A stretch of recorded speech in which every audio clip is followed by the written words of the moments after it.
Hi. I'm just going to edit this part. All right, share screen. Share.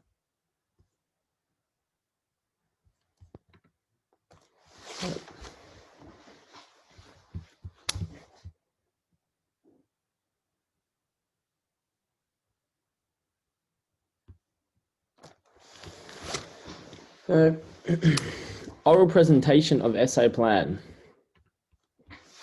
Objectives. Cultural sensitivity training reduces racism and / or prejudice.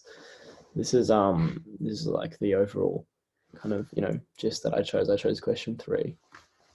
The key objectives of this presentation include identifying how cultural sensitivity training can be incorporated into helping Aboriginal Australians within the health department, showing how its effectiveness currently is and how it could be in the future, how racism is currently occurring in the first world, and how effective interventions could improve that. The final one looks more towards the sensitivity training itself and how it can be applied to health facilities in a broad way, highlighting its effectiveness. So my first source was like an article based called Reducing Racism in Aboriginal Healthcare in Australia. And it's pretty much just saying, like, where does this cultural education fit? When investigating the effectiveness of cultural sensitivity training, looking at how healthcare workers treat Aboriginal Australians is very important focus. It is very important focus.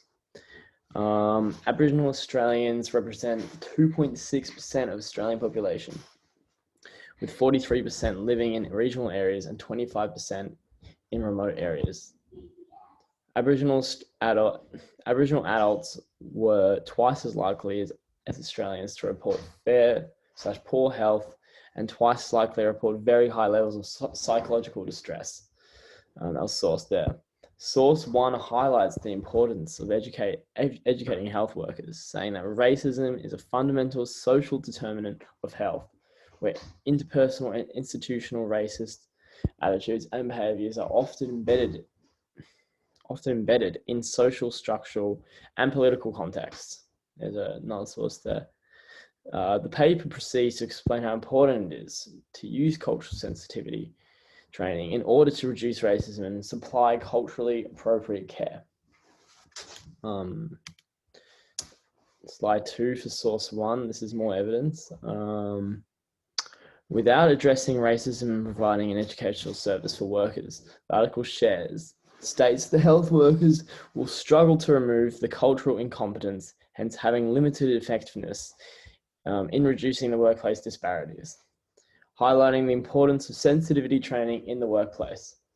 The article highlights the recent implementation of Aboriginal health in the medical curriculum that led to early positive shifts in students' knowledge, skills, and attitudes. Cultural psychology students were effective in students accepting cross-cultural differences. Conclusions from other studies that this article referenced show that there is an excellent evidence that cultural competence training improves the knowledge of health professionals. Good evidence and cultural competence training improves their attitudes and skills, and good evidence that cultural competence training impacts on patient satisfaction, but found no studies that evaluated patient health. Findings show that knowledge increased the prejudice findings show that knowledge increased and prejudice decreased immediately after the program, but there was no significant difference between baseline levels of prejudice and negative stereotyping at 3 months, although knowledge remains significantly higher. Long-term evaluations are required to assess whether changes to behavior or practice are sustained.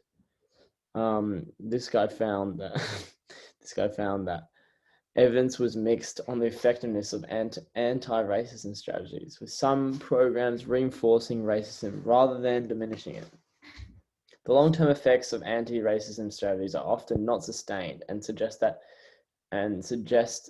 the need for a top-down approach to intersect with a bottom-up focus. And And this kind of like, this picture highlights, racism as a pandemic as well. Here's source 2 now. This kind of highlight, this was like a different approach, kind of looking at, how racism and health like intersect. And it's just like a needed research agenda for effective intervention. So it's just saying what's effective and like how these things can, how this can improve racism and health.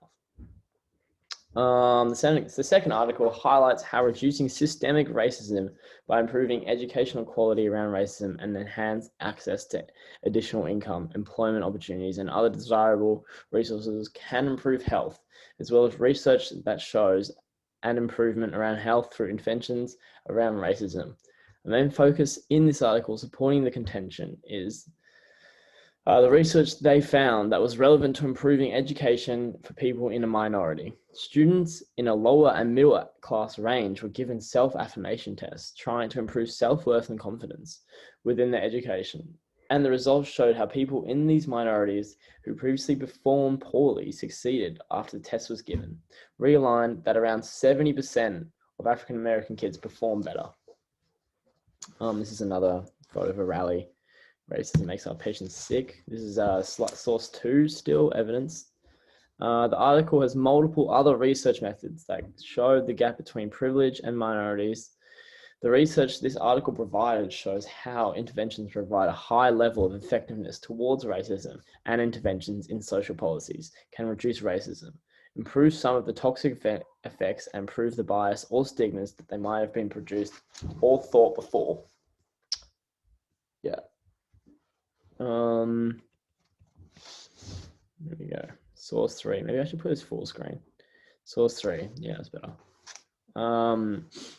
Effects of cultural sensitivity training on how providers' attitudes and patients. Let me just, I don't know what that word says. And patients' outcome.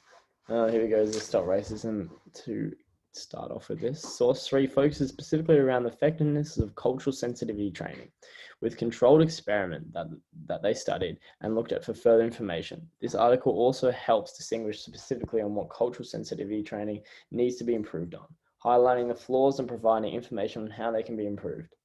The study emphasizes previous findings as a backbone for improvement and theoretical basis for validity around the overall idea that this type of mechanism works effectively.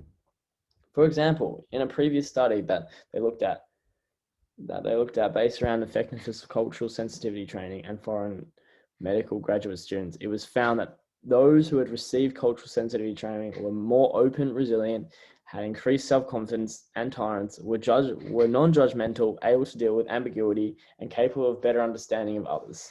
It's referenced there. Continued source 3, the study closely observed the patients and how they react to different stimuli. However, it was proven hard to fully grasp every stimulus that was presented to each patient, as they weren't being constantly observed, hence a flaw in the data collection phase. Although this wouldn't have contributed to a drastic effect on the end results. The groups in this study were also not in minority, and for a fully valid control group, this would be necessary. Despite this article summarized their findings in this article that the cultural sensitivity training program not only improved knowledge and attitudes among healthcare providers, and it also yielded positive health outcomes for their patients. This is the evaluation of the evidence. I've got some pros and cons here for you guys just to list out. Cultural sensitivity training instills knowledge about racism for people in society. That's the first one. Breaks down barriers such as pre- and subconscious stigmas people may have. Improves people's overall attitudes towards other humans, making them more respectful and empathetic people. There are some cons. There's definitely a lot less cons. Here are 3 of them. It's hard to fully gauge the improvement with racism, as observation can be slightly minimal, which may affect results. So there won't be enough engagement within the participants to actually fully identify what is going on. Participants may overcompensate how they improve with racism. So like they might, they know they're getting tested, so they might, perform better towards, not being racist, etc. Long-term research. So the long-term research isn't studied as in-depthly as others. So there might be flaws there or unknown ways of improving that. Conclusion. To summarize the current findings, the supplied articles and sources have helped demonstrate an overall consensus and understanding as an essay plan. The articles have all helped support the contention that cultural sensitivity training helps improve racism despite negatives being present. Thanks. Here are the references.